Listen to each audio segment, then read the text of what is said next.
न्यायालय द्वारा रविशंकर जोशी की याचिका पर अंतिम निर्णय दे दिया है। बस्ती बचाओ संघर्ष समिति बनभूलपुरा द्वारा एक प्रेस वार्ता की गई।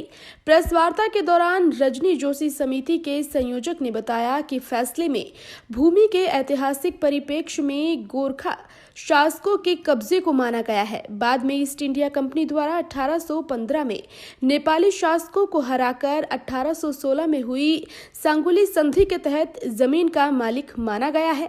कंपनी से ब्रिटिश शासन को भूमि का मालिकाना स्वीकारा गया है। आजादी के बाद भारत सरकार को भूमि का हस्तांतरण स्वीकार किया गया है। सामंती और औपनिवेशिक शासकों को मालिक माना गया है, पर आजाद भारत में नागरिक अधिकारों के आधार पर भूमि स्वामित्व को नहीं देखा गया है। जो लोग औपनिवेशिक काल से यहाँ रह रहे थे, भूमि पर फैसला लेते समय स्वामित्व विवाद वाली भूमि होने के स्थान पर रेलवे को स्वामी मानते हुए फैसला किया गया है, जबकि रेलवे ने भूमि अधिग्रहण के कोई दस्तावेज प्रस्तुत नहीं किए हैं। इसमें भूमि अधिग्रहण कानून 1894 का कहीं जिक्र तक नहीं किया गया है।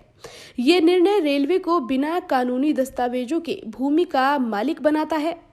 बता दें 1937-1940 की लीज लोगों के पास उपलब्ध है, जो कि रेलवे के 1959 के नक्शे प्लान से पहले की है। ये तथ्य दिखाता है कि इस भूमि पर लोगों का दावा रेलवे की योजना से भी पुराना है और उनका कहना है कि माननीय उच्च न्यायालय को अपने फैसले पर एक बार पुनर्विचार करना चाहिए और बस्ती बचाओ संघर्ष समिति पुनर्याचिका भी उच्च न्यायालय में डाल रही है।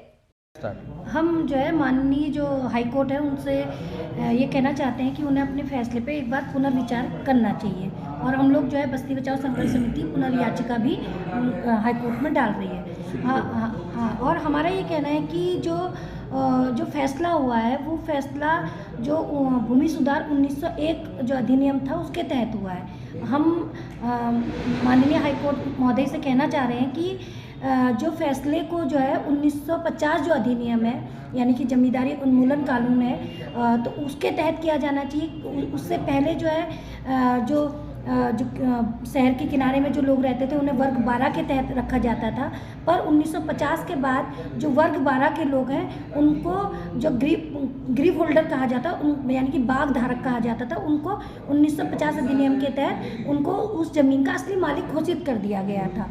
तो अगर उस हिसाब से देखें और 1950 के अधिनियम पर हम गौर करेंगे तो फिर ये उसके मालिक हो जाते हैं। दूसरी बात हमारी ये है कि भाई जो फैसला हुआ है वो फैसला संपत्ति के आधार पे हुआ है। हमारा मानना है कि जो फैसला है ये विवादित संपत्ति के आधार पे किया जाना चाहिए। क्यों? क्योंकि वहाँ पे बनभूलपुरा में रहने वाले लोग चाहे वो लीज में रह रहे हैं, पट्टे में रह रहे हैं या जिस भी वजह से रह रहे हैं, वो उसको अपना घर अपनी ज़मीन मानते रहे हैं या फिर सरकार की है वो ज़मीन बनती है, पर रेलवे अपनी ज़मीन की बात करता है। तो हमारा ये कहना है कि बनभूलपुरा वासियों से तो लीज के कागज़, पट्टे या तमाम अन्य सबूत मांगे गए, पर रेलवे से नहीं मांगे गए। अब सवाल ये बनता है कि क्या कहते हैं कि लोगों ने कई लीज अपनी वो ही नहीं करवाई, रिन्यूअल ही नहीं कराई।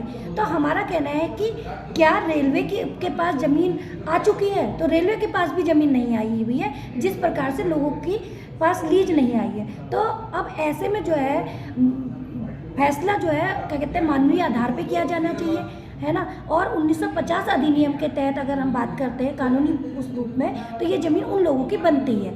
तो हमारा कहना है कि कोरोना बढ़ रहा है, तमाम वहाँ गर्भवती महिलाएं हैं, बूढ़े लोग हैं, बच्चे हैं, तो लोगों के जो मानवीय अधिकार हैं यानी कि नागरिक अधिकार है, शिक्षा का अधिकार है, महिलाओं का अधिकार है, इन अधिकारों को भी जानते हुए समझते हुए इस पर पुनर्विचार